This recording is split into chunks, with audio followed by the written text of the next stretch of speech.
Let's start with the integer programming problem. Actually, we have the linear programming problem like maximize or minimize C transpose X subject to AX equal to B, X greater than equal to 0. ये हमारी linear programming problem थी, right? और हमें पता है इसको हम normal तरीके से सॉल्व कर रहे थे, सिंप्लेक्स मेथड या फिर व्हाटएवर हमारा graphical method. But the issue is when this variable x has one more additional restriction that these variables are integer. So ये किस तरह की सिचुएशन है? अगर हम इसको ग्राफिकली देखें तो suppose I have this is my feasible region, right? Okay, suppose this इस तरह का मेरा फिजिबल रीजन है. तो मेरे इंटीजर पॉइंट्स क्या हैं इस फिजिबल रीजन के अंदर? ये वाले हैं, you can see. So these are my integer points in this feasible region. तो मुझे क्या करना है? सपोज जो भी मेरा ऑब्जेक्टिव फंक्शन है, सपोज इस केस में मेरा ऑब्जेक्टिव फंक्शन है मैक्सिमाइज x1 प्लस x2, ठीक है? मुझे इसको ऑप्टिमाइज करना है ओवर दिस फिजिबल रीजन. मुझे पता है कि अगर मैं नॉर्मल लीनियर प्रोग्रामिंग प्रॉब्लम से इसको सॉल्व करता हूं तो optimal solution occurs at one of the corner points. Suppose ये मेरा ऑप्टिमल पॉइंट आ गया, ठीक है? बट ये पॉइंट तो मेरा इंटीजर नहीं है, बिकॉज इंटीजर पॉइंट्स तो मेरे ये पड़े हैं, या ये जो डॉट्स मैंने ग्रिड बना रखी है ये वाले हैं. दैट मीन्स ये जो सोल्यूशन मेरा लीनियर प्रोग्रामिंग प्रॉब्लम का ऑप्टिमल है, that may not be optimal for my integer programming problem, क्योंकि इंटीजर पॉइंट्स इंटीरियर में है. तो इसका मतलब कि इस प्रॉब्लम का जो ऑप्टिमल सोल्यूशन है, इंटीजर लीनियर प्रोग्रामिंग प्रॉब्लम का ऑप्टिमल सोल्यूशन है, उसकी गारंटी नहीं है कि वो आपके कॉर्नर पॉइंट पे आए. वो हो भी सकता है, नहीं भी हो सकता है. So optimal solution of an integer linear programming problem may not occur at an extreme point of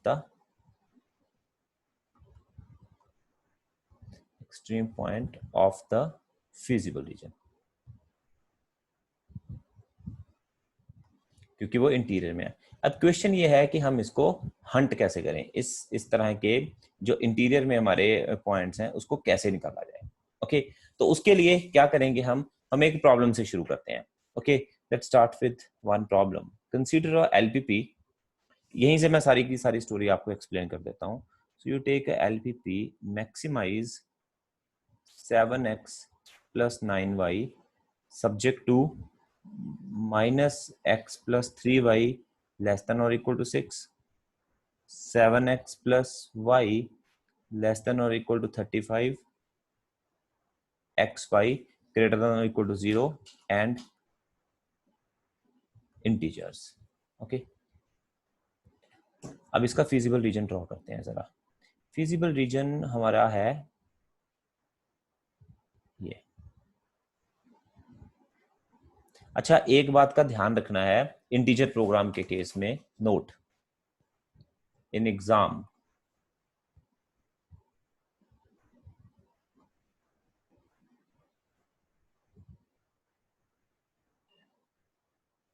draw this feasible region by using proper scale. Graph paper भी ले सकते हो चाहो तो, पर अगर स्केल है तुम्हारे पास, प्रॉपर मार्किंग करके इसको ड्रॉ करोगे तो इसमें गलती के चांसेस कम है. एंड ये प्रेफरेबली इसको इस तरह से ही इसे ड्रॉ करना है. इससे गलतियां हो जाती हैं, जैसे अभी मैं ड्रॉ करने वाला हूँ. ओके, तो इसका फिजिबल रीजन आप अपनी कॉपी पे भी ड्रॉ करके देख लो. तो हमारे पास कुछ पॉइंट्स हैं 1 2 3 4 5, और इधर भी हम कुछ पॉइंट्स ड्रॉ कर लेते हैं 1 2 3 4. ओके, तो ये हमारा जो फिजिबल रीजन है ये बन जाएगा. ओके, एक सेकेंड, मुझे यहाँ से देखने दो. Feasible region comes out to be, okay,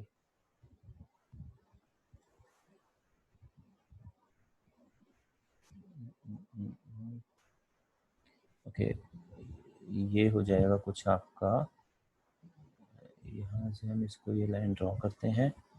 तो ये 4.5 और ये 3.5, ये इसका इंटरसेक्शन पॉइंट आता है. और ये 2 से लेके यहां तक जाता है, and then you draw it from, yes, ठीक बन गया ये। So this point is 4.5, 3.5। Okay, so ये मेरा पॉइंट आ गया। ये वाला मेरा पॉइंट है 5,0।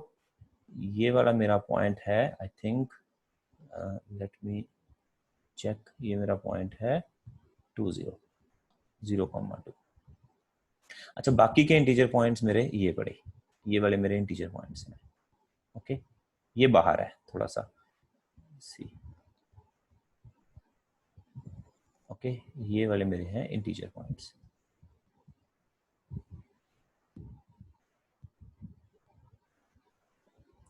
This is the grid of the integer points. अब बहुत ध्यान से समझना, see, optimal solution of this LPP is what? Optimal solution, ये वाला पॉइंट मेरा ऑप्टिमल है, ठीक है। तो 4.5, 3.5 is optimal for LPP without integer restrictions, okay? But मुझे तो इंटीजर के लिए निकालना है। तो अच्छा, दूसरी बात तुम ये नोट करो कि जब हम पहले सॉल्व करते थे प्रॉब्लम, अगर इस तरह का मेरा फीजिबल रीजन होता भी था, तो हम क्या करते थे, हमारे कंटूर्स की हम लाइंस ड्रॉ कर करके देख लेते थे, तो जो मेरा लास्ट पे टचिंग पॉइंट होता था वही ऑप्टिमल होता था।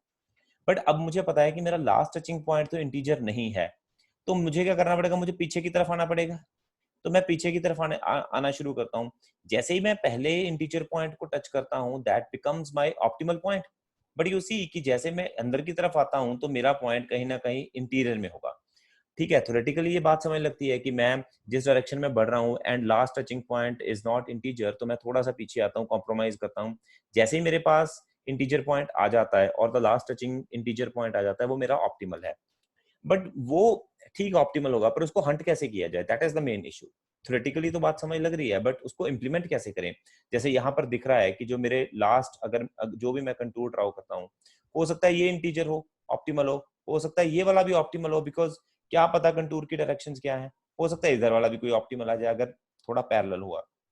सो what we have to do here is, तो हम क्या करते हैं यहाँ पर, we will go for the branch and bound technique. Okay, so we will go for branch and bound technique.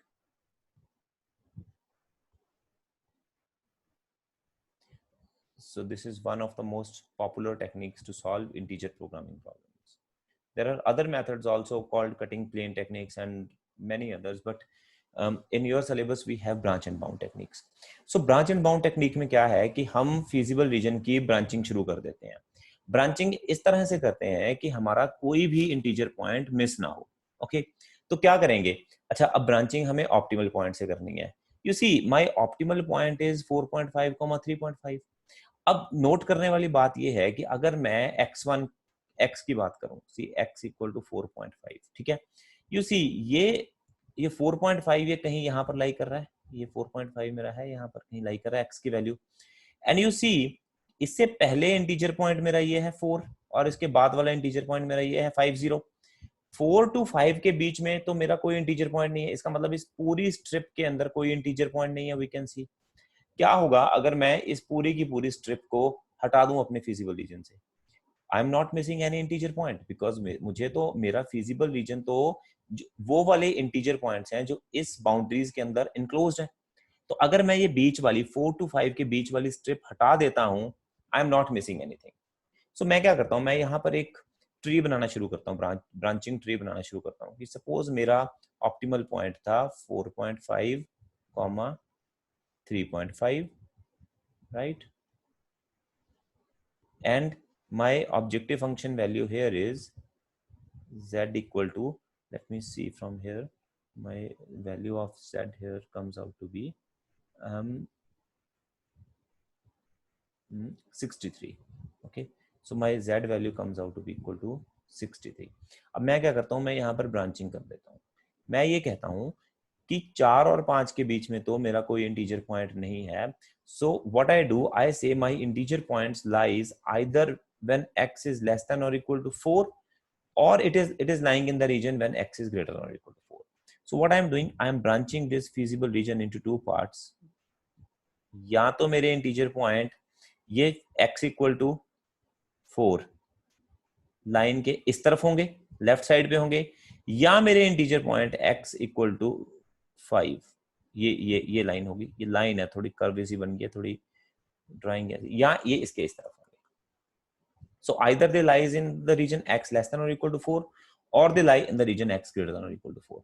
Now I want to see इसका मतलब मैंने ये बीच वाला जो रीजन था, ये जो बीच वाला रीजन था ये काट दिया. I am not interested in this region. I am interested either in this region or I am interested in this region. ठीक है, of course with the intersection of the original region. इसका मतलब मेरी original problem जो ये थी, मैंने इसको दो सब प्रॉब्लम्स में ब्रेक कर लिया है. अब वो दो सब प्रॉब्लम्स क्या है, लेट अस सी. मैं इसको थोड़ा हटा देता हूँ यहाँ पर, ये नोट को, और यहाँ पर मैं थोड़ा एक्सप्लेन करता हूँ आपको.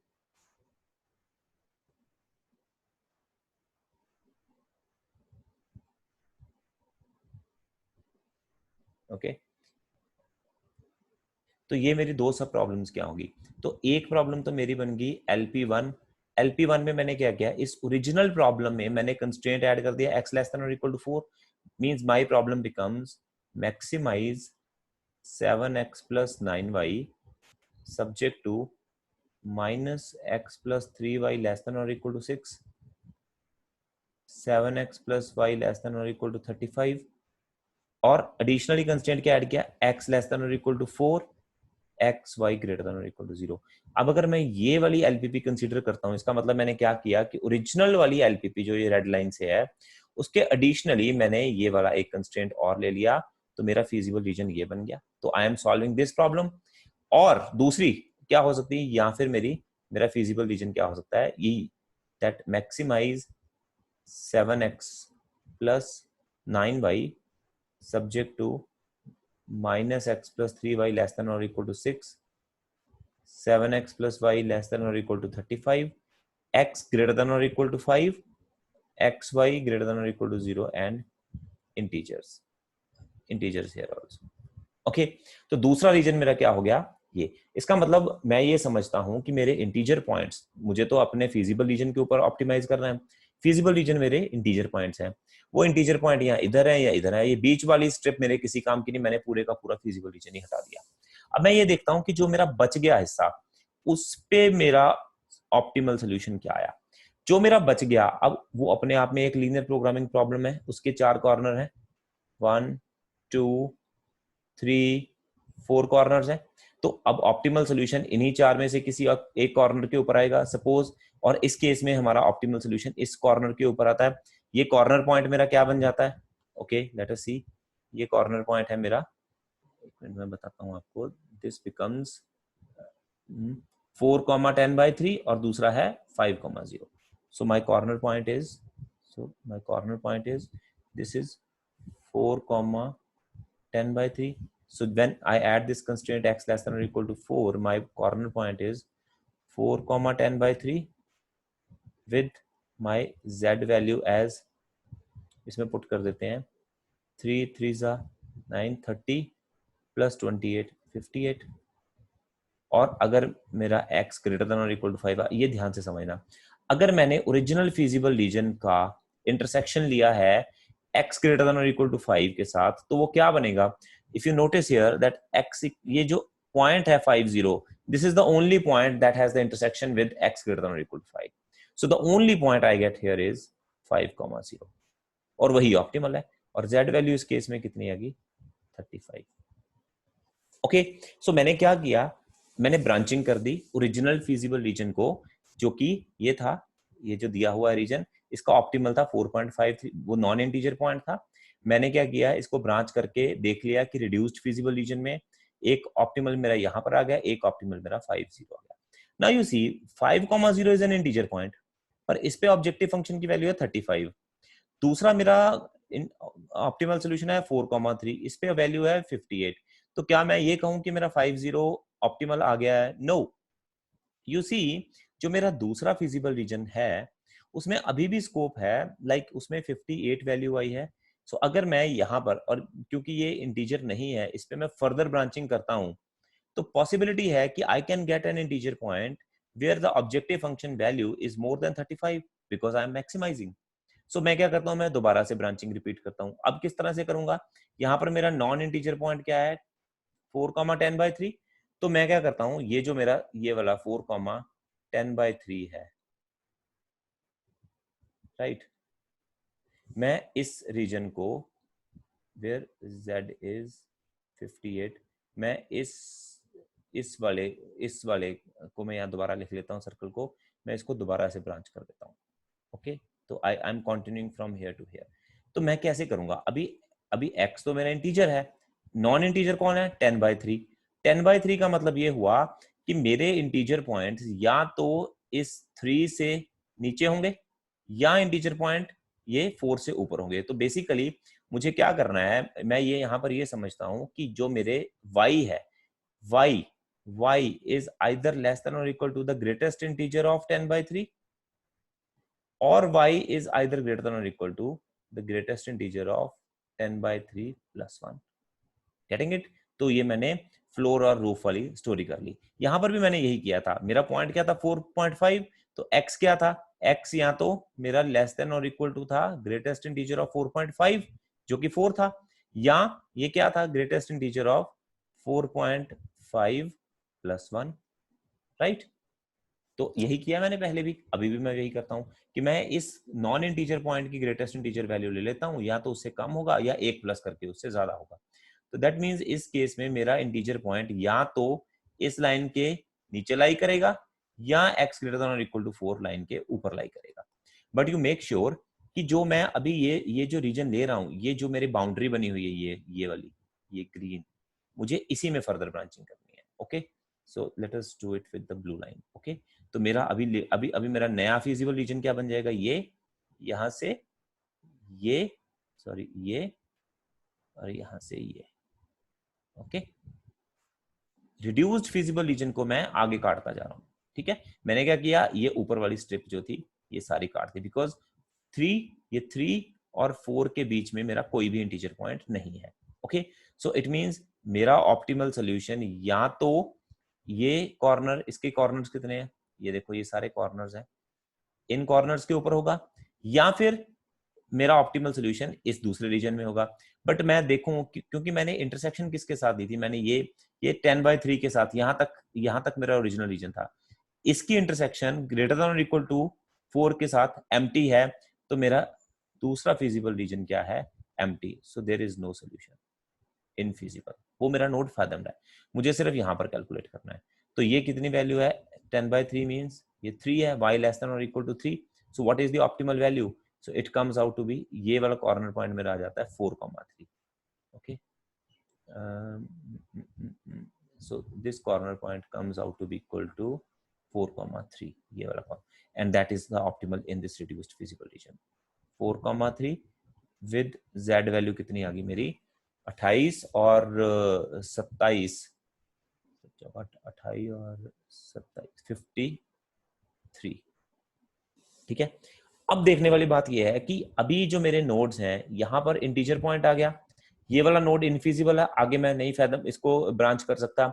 ये वाला नोड मेरा ऑलरेडी इंटीजर है, इसको भी ब्रांच नहीं करता, मींस मेरे पास अभी कोई नोड नहीं है ब्रांच करने के लिए. So out of all the available nodes, अभी मेरे पास जितने भी नोड्स हैं उसमें से देखो जो जो इंटीजर हैं कौन कौन से हैं, 4,3 एंड 50. इन दोनों में से मैक्सिमम वैल्यू कौन दे रहा है, 53. So that means 53, 4,3 is my optimal solution of the integer programming problem. So optimal solution क्या आ जाएगा इसका, 4,3 with z value 53. And you see, originally मेरी जो वैल्यू थी वो यहाँ पर 63 थी. ओके, और इंटीजर प्रोग्रामिंग प्रॉब्लम की वैल्यू वो इंफीरियर आई है corresponding to the original LPP जो कि विदाउट इंटीजर रिस्ट्रिक्शन थी. सो हमने क्या किया, हमने ओरिजिनल प्रॉब्लम को सॉल्व किया, राइट. फिर उस पर ब्रांच लगाया, ब्रांच एंड बाउंड मेथड लगाया. ब्रांच एंड बाउंड मेथड ऐसे लगेगा कि first you find the optimal solution of the LPP. देखो कि वो इंटीजर आता है, अगर इंटीजर आता है स्टॉप, अगर इंटीजर नहीं आता है तो जो नॉन इंटीजर पॉइंट्स है उनमें से कोई भी उठा लो, उसके हिसाब से ब्रांचिंग करो. यहां पर मेरे नॉन इंटीजर पॉइंट्स थे 4.5 एंड 3.5. मैंने x1 के हिसाब से, x के कोऑर्डिनेट के हिसाब से ब्रांचिंग कर दी, आप y के हिसाब से कर सकते थे. You can do anything. तो इसके हिसाब से ब्रांचिंग करने का मतलब था कि मैंने रीजन को इस तरह से तोड़ दिया कि मैं कोई इंटीजर पॉइंट को मिस नहीं कर रहा हूं। तो मेरे पास दो हिस्से आ गए, either my solution optimal solution lies in LP1 problem और it lies in the LP2 problem. मैंने LP1 का भी ऑप्टिमल निकाल दिया, LP2 का भी ऑप्टिमल निकाल दिया। LP1 का 58 आया, LP2 का 35 आया। LP2 का तो इंटीजर आ गया, बट LP1 का ऑप्टिमल सॉल्यूशन अभी भी इंटीजर नहीं आया, तो मुझे वहां पर दोबारा ब्रांच करना पड़ा। क्यों? क्योंकि ऑब्जेक्टिव फंक्शन की वैल्यू अभी 35 से ज्यादा थी। अब एक बात नोट करो, अगर ये वाली वैल्यू 30 होती तो मैं इस प्रॉब्लम को यहीं स्टॉप कर देता। क्यों? क्योंकि अगर मैं इसको फर्दर ब्रांच करता 30 वैल्यू के साथ तो मेरी वैल्यू और कम होती, but I already have an integer point with value 35। सो मुझे बाउंड का मतलब ये है कि करंट इंटीजर जो मैं निकाल रहा हूं वो मेरा एक बाउंड बन जाता है।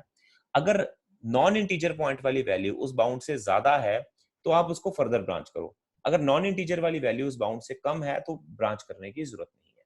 So this is what the use of bound here. ये आप अपने कंप्यूटर साइंस एल्गोरिथम्स में भी ये बाउंड्स को यूज करते हैं। So this was all about my integer programming problem, okay, and keep fathoming until you obtain your optimal solution, integer optimal solution, which is 4, 4, 3 and 5 by 3.